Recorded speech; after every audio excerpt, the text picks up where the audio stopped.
Humayun Kabir 22শে December একটা নতুন দল ঘোষণা করছেন। সেখানে যদি আইএসএফ অর্থাৎ নওশাদ সিদ্দিকী এবং এমআইএম আসাউদ্দিন ওয়াইসির সঙ্গে 3 মুসলিম নেতা যদি জোট করে কেমন প্রভাব পড়বে, কি বলবেন আপনি একজন আইনজীবী এখানে হিসেবে? হুমায়ুন কবির নতুন দল তৈরি করতেই পারেন, এটাও ওনার সংবিধানের অধিকার। যেমন মসজিদ উনি তৈরি করেছেন সাংবিধানিক অধিকার নিয়ে, ঠিক সেরকমভাবে নতুন দল তৈরি করা ওনার সাংবিধানিক অধিকার আছে। আমি বলবো যদি নতুন দল তৈরি করে তাহলে এই বিষয়টাকে নিয়ে অন্তত দল তৈরি করবে না।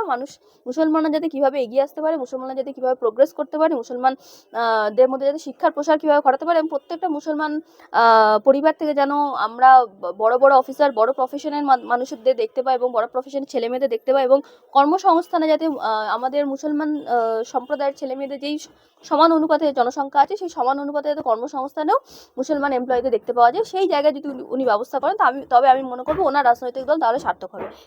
দেখুন, এখানে আমি বলবো যে সংখ্যালঘুদেরকে রুখে দেওয়ার চেষ্টা এই জন্য করা হচ্ছে কারণ মমতা ব্যানার্জি বারবার চেষ্টা করছে সংখ্যালঘুদের সাথে প্রতারণা করার।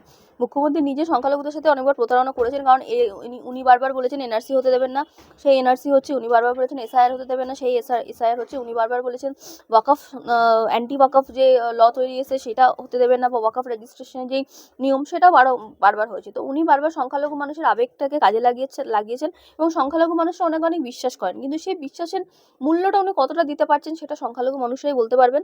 সংখ্যালঘু মানুষের যে আবেগ, সেই আবেগটাকে উনি কতটা সম্মান রাখতে পেরেছেন সেটা ওনারাই বলতে পারবেন। এবং বিষয়টা হলো এখানে যে সংখ্যালঘু নেতা, দেখুন ভারতবর্ষের সংবিধানে কোথাও বলা নেই যে সংখ্যালঘু বা সংখ্যাগরিষ্ঠ কতটা পরিমাণে তাদের পার্টিসিপেশন থাকবে একটা রাজনৈতিক দলে, সেটা কোথাও বলা নেই। মানুষ প্রত্যেকটা ধর্মের মানুষকে সমান অধিকার দেওয়া হয়েছে, সবার নিজস্ব একটা রাজনৈতিক দল তৈরি করার অধিকার আছে, সেটা ওনারা করতেই পারেন। হ্যাঁ, কিন্তু ব্যাপারটা হলো যে কখনো সেই ধর্মটাকে আমরা দলের মধ্যে মেশাবো না। হ্যাঁ, প্রত্যেকটা মানুষের ধর্ম সে যাই হোক না কেন সে দল তৈরি করতে পারে। হ্যাঁ, কিন্তু সেই ধর্মটাকে আমি ইস্যু বানিয়ে আমি কখনো সে রাজনীতির ময়দানে নামবো না, সেটাই হচ্ছে আসল বিষয়, এবং সেটাই আমাদের সংবিধান ইনশিওর করছে। তো অতএব এখানে হুমায়ুন কবির নতুন দল তৈরি করতেই পারেন, এটাও ওনার সংবিধানের অধিকার। যেমন মসজিদ উনি তৈরি করেছেন সাংবিধানিক অধিকার নিয়ে, ঠিক সেরকমভাবে নতুন দল তৈরি করা ওনার সাংবিধানিক অধিকার আছে। কিন্তু আমি বলবো যে নতুন দল তৈরি করার পর উনি যাতে মসজিদ তৈরি করছেন এই কাজটাকে, যেহেতু উনি উনি যেহেতু একটা সাধারণ মানুষের স্বার্থে কাজ করতে চেয়েছেন, যেহেতু মসজিদ তৈরি করে উনি আমার যেটা মনে হয় হয়তো উনি সাধারণ মানুষের স্বার্থে কাজ করতে, হয়তো মুসলমানদের স্বার্থে কাজ করতে চেয়েছেন, যদিও মুসলমানদের মসজিদ থেকে শিক্ষা কর্মসংস্থান অনেক বেশি দরকার আমি মনে করি, কিন্তু তবু উনি যখন একটা সম্প্রদায়ের মানুষের জন্য করতে চেয়েছেন, আমি বলবো যদি নতুন দল তৈরি করে তাহলে এই বিষয়টাকে নিয়ে অন্তত দল তৈরি করবে না।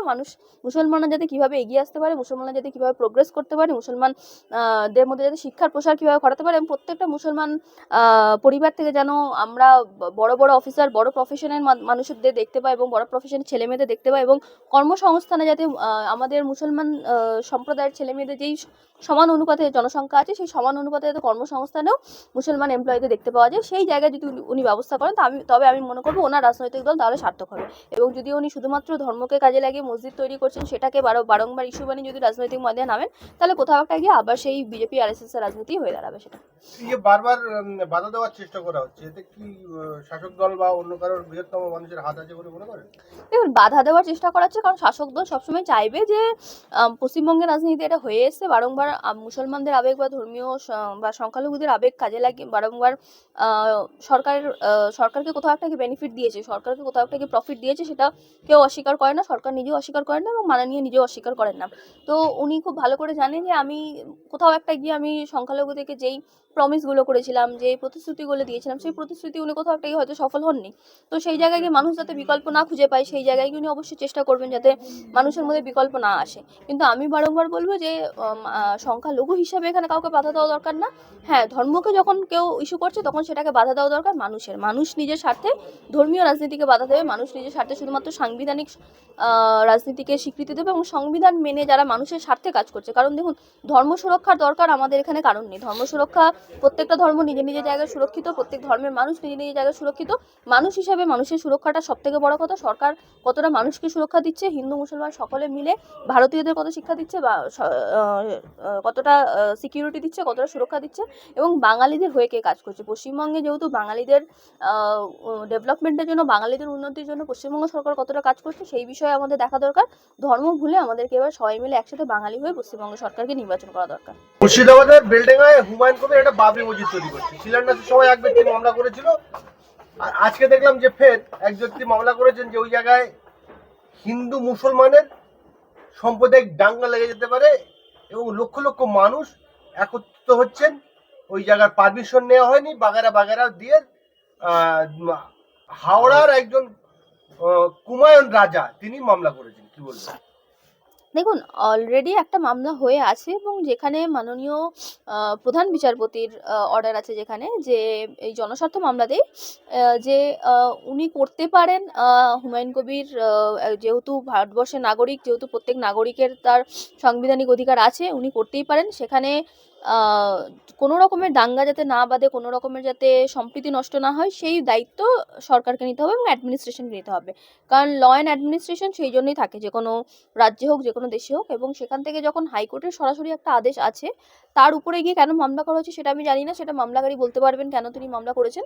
কিন্তু আইনজীবী হয়ে আমি এটুকু বলতে পারবো যে যেহেতু অলরেডি বিষয়টাতে মামলা হয়েছে এবং সেখানে যেহেতু অলরেডি একটা অর্ডার পাস করা হয়েছে, মাননীয় প্রধান বিচারপতির বেঞ্চ থেকে অর্ডার পাস করা হয়েছে, এবং সেই অর্ডারের গুরুত্বপূর্ণ ভূমিকা পালন করে সেই অর্ডারকে মেনে, সেই অর্ডারে কমপ্লায়েন্সে ফোর্স নিয়ে যথেষ্ট সুরক্ষার সাথে, যথেষ্ট সুরক্ষা ওখানে কাজে লাগিয়ে 6 তারিখে উদ্বোধন করা হয়েছে। অতএব আবার নতুন করে এই বিষয়গুলো মামলা করার কোনো বিষয় না, নতুন করে মামলা করার মতো খুব চর্চা করার মতো বিষয় এটা কিছুই না। কারণ মানুষের সমাগম যে কোনো ধর্মীয় স্থলে হয়ে থাকে, যে কোনো জায়গায় হয়ে থাকে, এবং বিষয়গুলোকে রাজনৈতিক চিত্র বারবার ইচ্ছে করে দেওয়া হচ্ছে যাতে মানুষের মধ্যে একটা রাজনৈতিক, কারণ এই বিষয়গুলো রাজনৈতিক ইস্যু হয়ে দাঁড়ায়। কারণ যিনি করছেন তিনি নিজেও কখনো কোনো রাজনৈতিক বক্তব্য রাখছেন।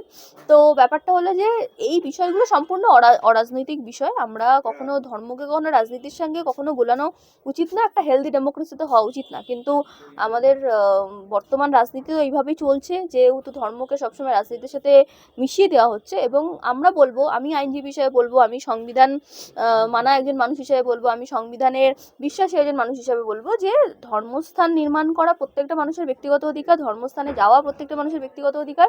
সংবিধান সেই অধিকার সুরক্ষা করেছে এবং রাষ্ট্রের কখনো এই আইনগুলোতে বা রাষ্ট্রের কখনো এই বিষয়গুলোতে হস্তক্ষেপ করা দরকার না, উচিত না। রাষ্ট্র বা সরকার কখনো কোনো ধর্মস্থান নির্মাণে যাবে না, থাকবে না এবং এঙ্গেজ থাকবে না। এবং এখানে সাধারণ মানুষের যে অধিকার সেটা তাদেরকে দিতে হবে, এবং রাষ্ট্র নিজের দায়িত্ব বুঝে কাজ করবে, এটা যেন অবশ্যই খেয়াল রাখতে হবে। কারণ রাষ্ট্র এগুলোতে কখনো জড়াতে পারে না।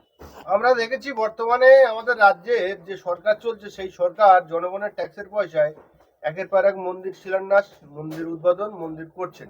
সেই জায়গায় হুমায়ুন কবির তিনি তানার কম বা তানার পয়সা দিয়ে যদি একটা বাবরি মসজিদ করতে চায়, তাকে বারবার এখনো বাধা দেওয়া হচ্ছে কেন? এই বিষয়ে হ্যাঁ, অবশ্যই। দেখুন, ওনার এটা সাংবিধানিক অধিকার, উনি মসজিদ করতে চান। উনি যদি নিজের ব্যক্তিগত তহবিল থেকে উনি যদি দানস্বরূপ টাকা জোগাড় করে, দানস্বরূপ ফান্ড জোগাড় করে, বিভিন্ন ডোনেশন থেকে ফান্ড জোগাড় করে উনি যদি করতে চান, তাহলে অবশ্যই এটাতে কোনো খারাপ কিছু নেই। এবং এটা হয়েই থাকে বিভিন্ন রকমভাবে, কারণ বিভিন্ন রিলিজিয়াস অর্গানাইজেশন আছে যারা এরকম ফান্ড দিয়ে থাকে, যাদের কাছে যারা ডোনেশন দিয়ে থাকে বিভিন্ন রিলিজিয়াস অর্গানাইজেশন তৈরি করার জন্য, রিলিজিয়াস প্লেস তৈরি করার জন্য, রিলিজিয়াস কনস্ট্রাকশন তৈরি করার জন্য। এবং এইগুলো মানুষের আপলিফমেন্টে কাজে লাগে, মানুষের স্পিরিচুয়াল বেনিফিটের জন্য কাজে লাগে। এবং এগুলোকে আমরা কখনো আমরা সবসময় মানে এগুলো এনকারেজ করার মতো বিষয়, এগুলো ডিসকারেজ করার কোনো বিষয় না, এগুলোর বিরুদ্ধে কথা বলার মতো কোনো বিষয় না। হ্যাঁ, এগুলো নিয়ে আলোচনা তখনই হয় যখন সরকার নিজে এগুলোতে হস্তক্ষেপ করে। এবং যেমনটা বললেন যে পশ্চিমবঙ্গ সরকার, যেমন মাননীয় মুখ্যমন্ত্রী কয়েকদিন আগে যেমন জগন্নাথ মন্দিরে উদ্বোধন করেছিলেন, তো মুখ্যমন্ত্রী হয়ে যখন উনি করতে যান তখন অবশ্যই সেটা নিয়ে প্রশ্ন করা দরকার। শুধুমাত্র মুখ্যমন্ত্রী কেন, যে কোনো রাজনৈতিক নেতা বা হুমায়ুন কবির নিজে রাজনৈতিক নেতা ছিলেন বলেই প্রশ্ন বারংবার উঠে এসছে।